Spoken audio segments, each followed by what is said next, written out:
What's up, everyone? Welcome to 4 Player Network's Audible Impressions. Today we're covering Devil May Cry, and with me this week is Nick Henderson, host of 4 Player Podcast and writer, alongside me, Jeffrey DeMello, writer at 4 Player Network. What's up, Nick? Yo, let's talk about some Devil May Cry. Yes, sir. This is a reboot. Yes, it's a reboot. Today I woke up and decided to check out Metacritic and see how the game was faring on Metacritic. And now, critically... Are you checking the critical score or the user reviews? I checked both, which is majorly different. I feel like those Metacritic reviewers kind of like were a coalition of people to attack the game on the user Metacritic store. There's no doubt in my mind about that. This is one of those games, like, critically is doing really well, yet the people who have been opposed to this reboot or this reimagining of the series since the beginning have been, you know, steadfast in their mindset that, you know, this game is going to be bad or it's doing a disservice to the franchise in the very beginning. So I saw this kind of attack coming. Yeah. So the Metacritic user review score is pretty abysmal. Yet everybody else who seems to be playing the game and just taking it at face value seems to be really enjoying it. So. Right. I've never really played a lot of Devil May Cry. I've only played like 4 or 5 hours of Devil May Cry 4. So I'm going to come across like the audience that fan base is trying to, you know... Shut out? Yeah, shut out and be like, oh, you like crappy games. You know? Or your opinion doesn't matter because you haven't played, or you aren't a true fan of the franchise, quote-unquote. Well, last time we talked, right, the most brilliant thing you said was, oh, these fans are trying to act like the previous games in the series don't exist. Yeah, like somehow the Capcom handing this off to Ninja Theory and saying, hey, run with this, do something new, suddenly devalues or completely obliterates the previous games and you know, makes them as if they didn't exist, which I think is ludicrous. Yeah, I agree. If you play this game side by side with like Devil May Cry 4, yes, you will notice, you know, a little bit of sluggishness compared to, you know, because that original game, Devil May Cry 4, ran at 60 frames per second. Yeah, and smooth as shit. It's smooth as butter, and no one is going to tell you you're wrong about that. I'm not going to sit here and try and tell you that this game is not a little bit slower. It is. Yeah. But when you sit down and play this game and you get your hands on that controller, it is still every bit as complex and fast-paced and frenetic as any Devil May Cry game before it, and I think that's, you know, worth mentioning and worth being praised for. And I think that would have been a disservice to their vision and their creative freedom, if you will. So I'm kind of glad they didn't. However, they did take a few small... they made a few small changes to their original character design, at least. His original character design was a little bit scrawnier and a little bit... I don't know how to describe it. He kind of like a junkie. And they kind of scaled that back a little bit, just made him look a little bit more of a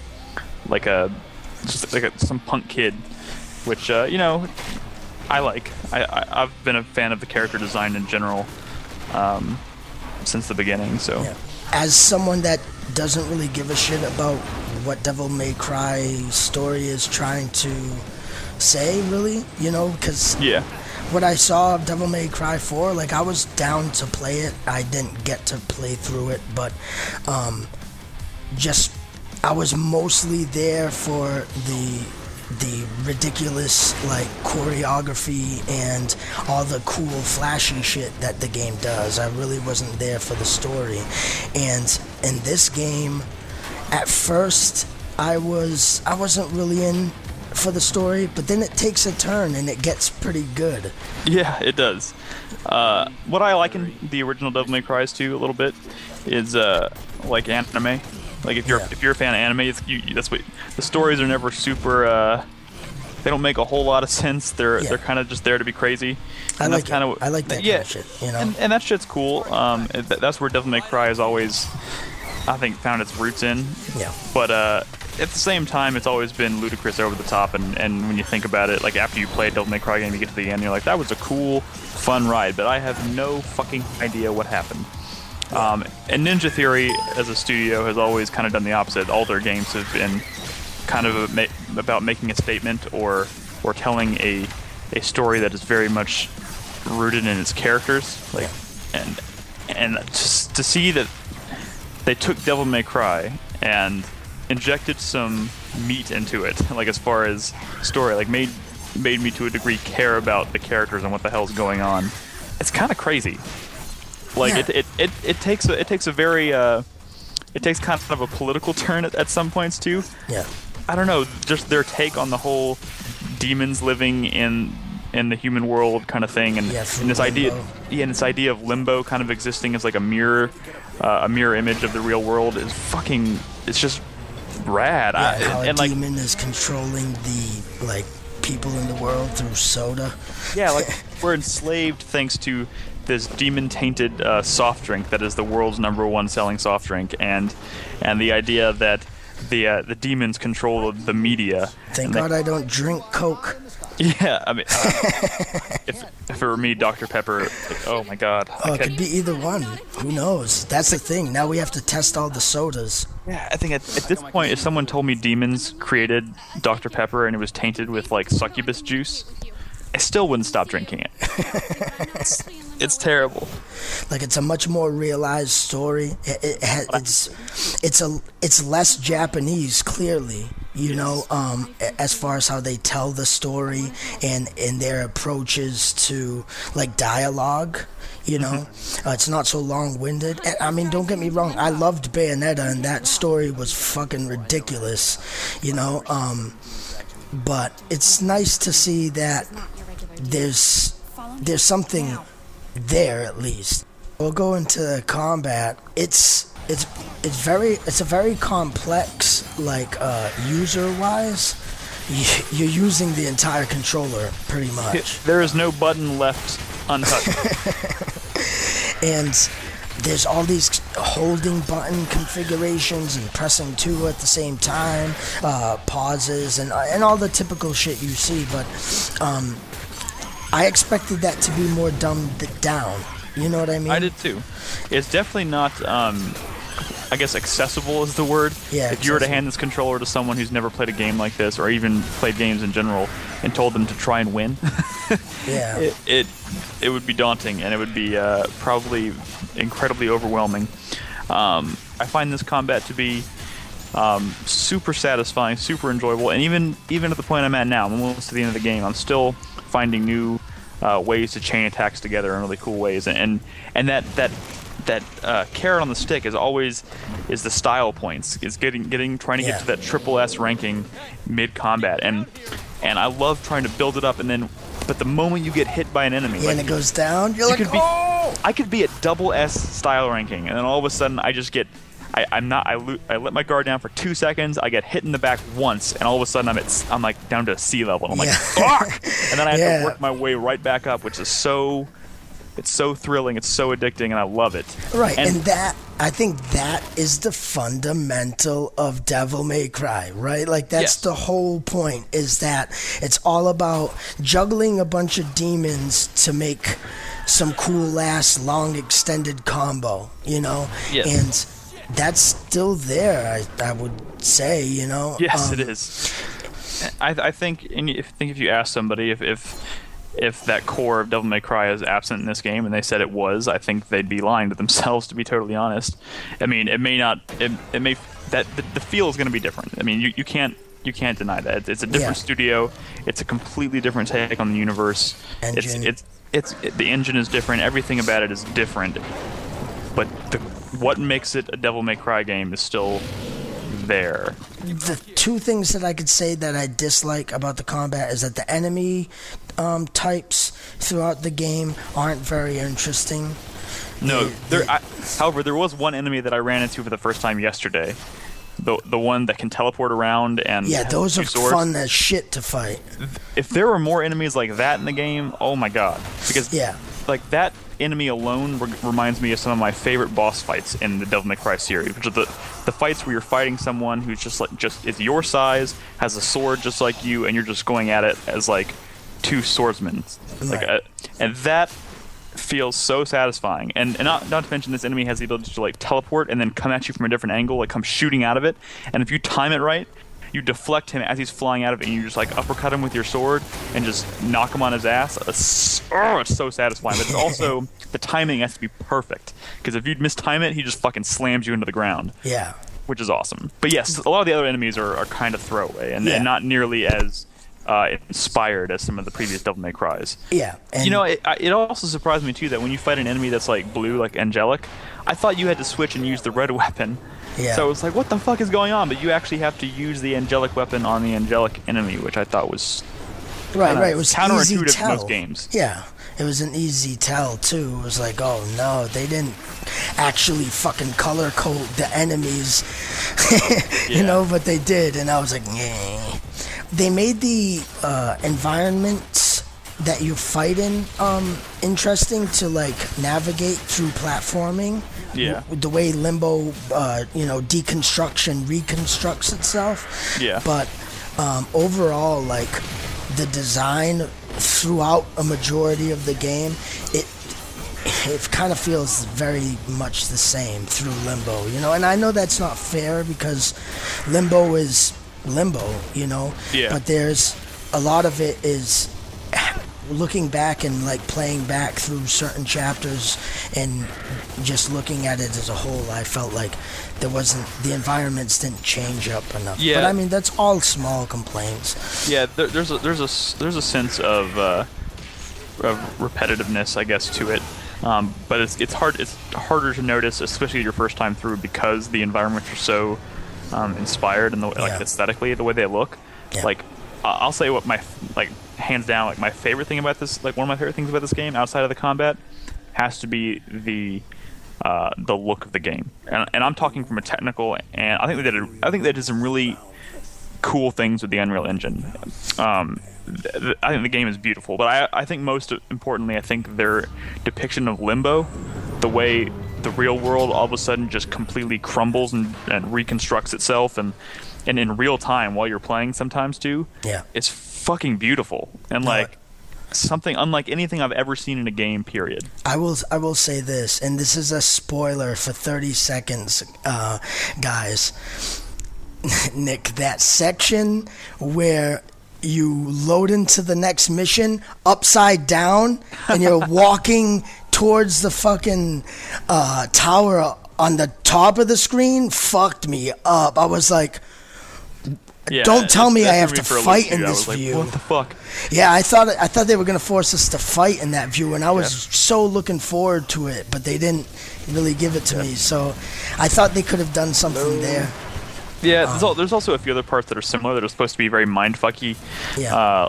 Like the part where Virgil's driving the car and you have to like pull all the obstructions out of his way so the car can keep going in the real world. Yeah. Like that was really cool, like conceptually, but I think it was executed really sloppily. Yeah.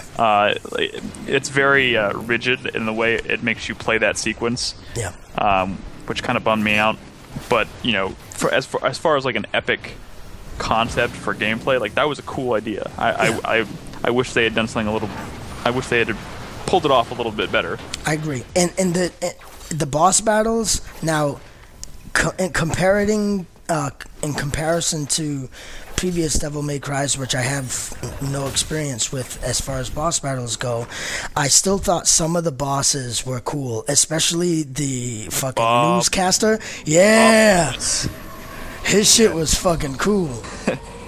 But that boss fight was really fucking inspiring, and they do some. I don't want to spoil it. They do some crazy shit in that fight. Cool.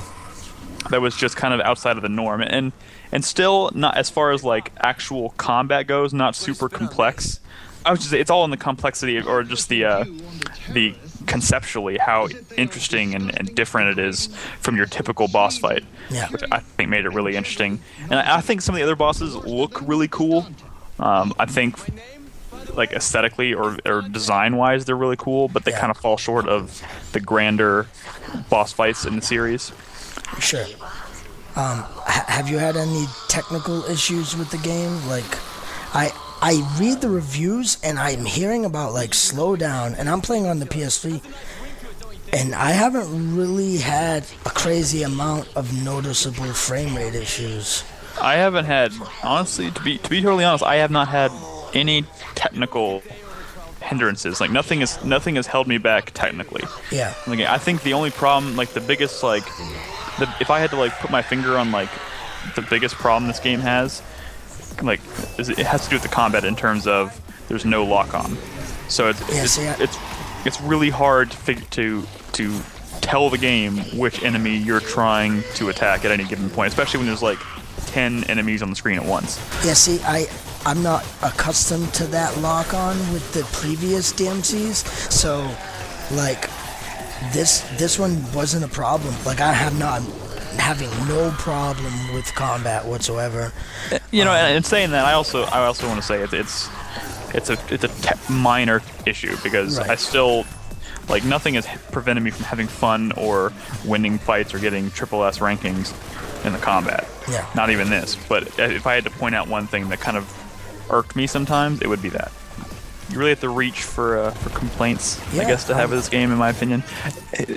One thing that I will say, I guess we're officially kind of talking about things we dislike about the game, but you know, you talked a while ago about you kind of go to Devil May Cry for these crazy choreographed cutscenes, right? Yeah.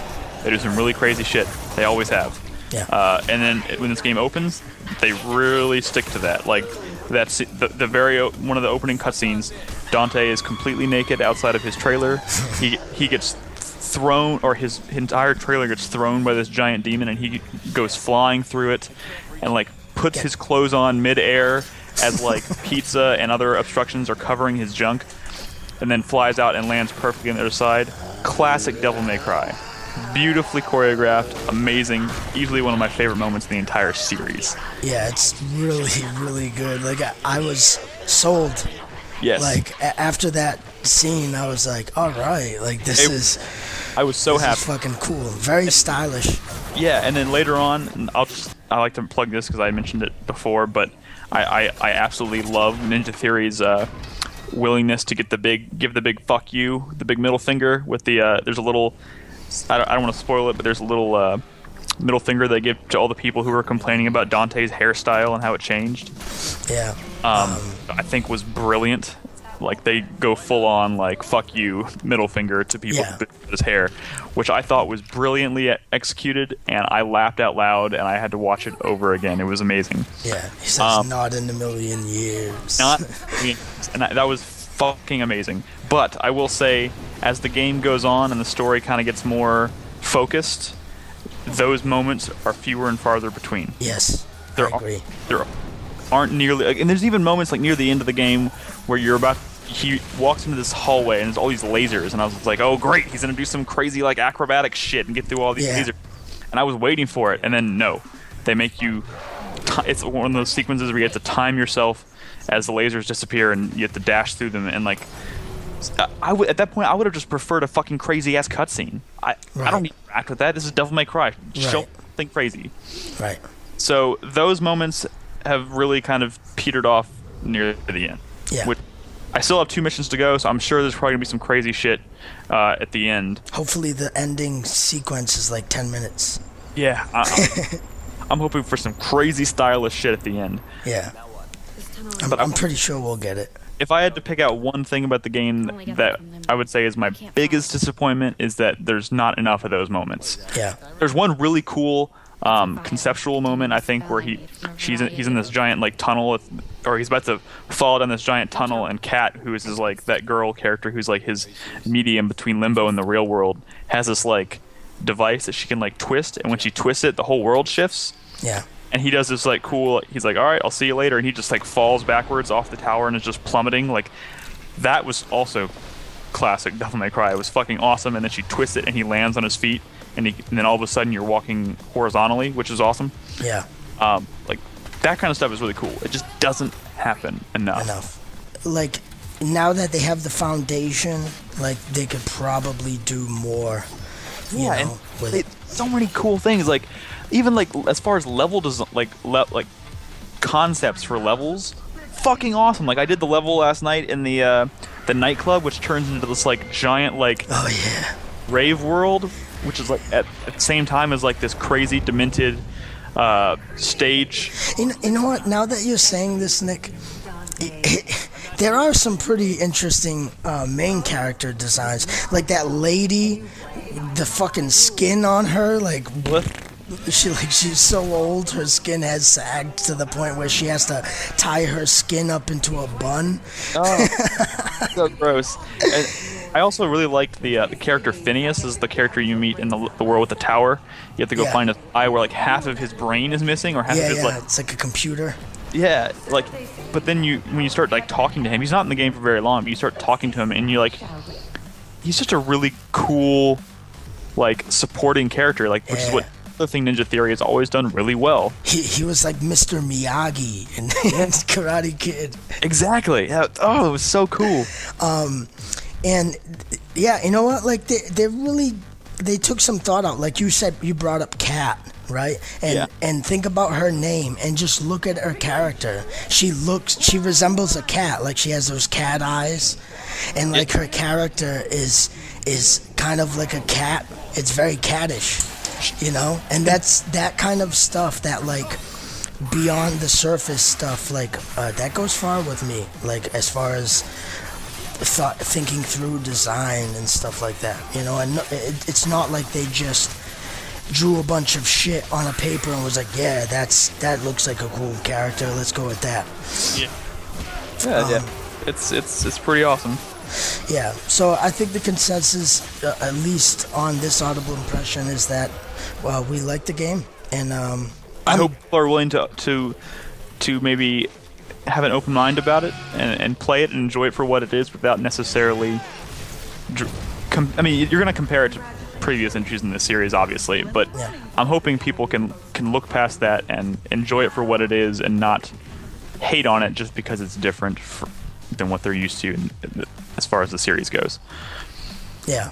And I'm sure I will have this conversation to no end with Brad on the podcast. I'm not trying to discredit his opinion of the game.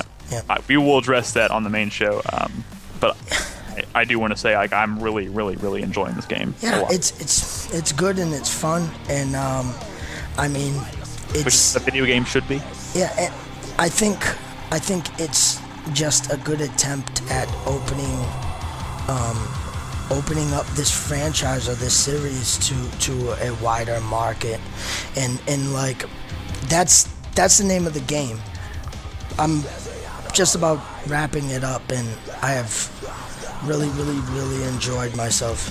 Yeah, I'm actually gonna finish it right as soon as we finish recording this, and then I'm probably gonna start on my review. So I'll probably have a review up on the site at 4playernetwork.com in the next day or two. There you have it. Thanks, Nick. Thank you, Jeff.